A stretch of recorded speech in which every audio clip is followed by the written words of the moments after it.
ভাই তাড়াতাড়ি আসেন। দাঁড়ান, আপনার ভাবি ফোন দিছে, মানে আমার বউ, একটু কথা বললেন। ও আচ্ছা, কোন কোন। হ্যাঁ জানো কি, এবার ঈদে তুমি হীরার নেকলেস নিবে? হ্যাঁ রে, আর কয় কোটি টাকা দাম, তুমি নিয়ে নাও, আমি তোমার ব্যালেন্সে ট্রান্সফার করে দিতেছি। হ্যাঁ আচ্ছা ঠিক আছে। হ্যাঁ আপনার ভাবি ছোট ছোট আবদার করে আর কি, পাঠাই দিলাম 7 কোটি টাকা, হীরার নেকলেস নিবে এবার ঈদে, আউশ করছে। ওহো, আচ্ছা ভাই আসেন, আমরা গরু দেখি গে। হ্যাঁ আচ্ছা ভাই চলেন। বয়ে 7 লাখ টাকা হিরের নেকলেস কিনে দেয়, এ তো বিশাল কোটিপতি রে। একটা ভালো হলে মোবাইল জানেন বলে। দাঁড়ান বাবু, বলা মুহূর্ত ছিলাম মুতি আসি।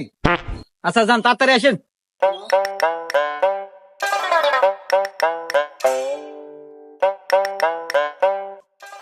এই তোরা কোনে একটা তো হয় না পাঠি বাসি, ডাইন একটা মারা নাকবো। তোরা এক কাজ কর, ওই মুরব্বীর বাড়ির যা, মুরব্বীর বাড়ির যাতে গরু আছে না গোয়াইলে, ওই গরু একটু বুয়া দাম কর। ডাইন একটা মারা নাকবো, আমি পাঠি নিয়ে আসতেছি। দেখলাম। আসে বাবু। আরে বাপু, এতক্ষণ দেরি লাগলো তোমার মূর্তি? হ্যাঁ রে বাবু, আর কইও না, মুদ বাড়াই বাসে না, মুদ কষা হয়েছে। আরে বাপু কি কও, এতদিন শুনলাম আগা কষ হয়, তোমার আবার মতো কষ হয়? আরে রাখো বাবু, আমরা আবার গরু বেচা না হবে, তাতে এসো। গরু তো দেখলাম বাপু মোটামুটি চলে, তো দাম নেবেন কত কোন?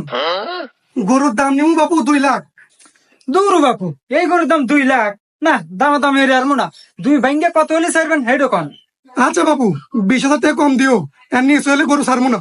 আচ্ছা মুরব্বী, গরুর দাম আপনাকে 1,80,000 দেবো, এর উপর 2-4 পয়সা যা কামাইতে পারি আমরা নেবো, আপনাকে আর দাবি দেওয়া থাকবো না। আচ্ছা নেও বাপু, আমাকে 1,80,000 দিলেই চলবো। আসো বাবু, একবার গোয়ালে নিয়ে এসেন তোমার। এই যে দেখো বাবু, গরু দাও, পছন্দ হয় নাকি? গরু তো মোটা তাজা ভালোই আছে বাপু, তো একদম 2.5 লাখ দেবো, তাতে কি দিবেন? হ্যাঁ রে বাপু, তুমি এই গরুর দাম 2.5 লাখ টাকা ওকে বাইরা যাও, তুমি আমার গরু কিনে পারবে না, তোমার কাছে আমি গরুই বেচবো না, যাও তো। আচ্ছা দেখা যাবে নি, 2.5 লাখের উপরে এই গরু পেয়েছো, কেটো নেয় এটাও দেখবানি। হ্যাঁ রে বাপু, তোমার দালালও ছিল না, যাক তাক গরু দেখাও, আমার মতো চিঙ্কু দালা লাগবো। এই দেখো পাটি নিয়ে আছে, হয় না পাটি, তুমি গরুর দাম রাখবে কত তাই গো। শোনো বাপু, গরুটা আমি নিজে হাতে মানুষ করছি। এ ভাই, মানুষ করছে মানে এটা কি মানুষ? আরে বাপু, মানুষ বলতে ছোট থেকে পাইলে বসে বড় করছি। আচ্ছা দেখ বাবু, আপনার কি গরু পছন্দ হয়েছে? হ্যাঁ মোটামুটি পছন্দ হয়েছে বাপু। হ্যাঁ, আজের কথা বাদ দেন, ওসব কথা করার সময় নাই, আপনার গরুর দাম রাখবেন কত তাই কর। দেখলেনি তো বাপু, আপনার সামনে 2.5 লাখ টাকা করলো, আমি দিলাম না, 3 লাখ টাকা হলে আমি গরুটা ছাড়বো। না আসলে গরু হিসেবে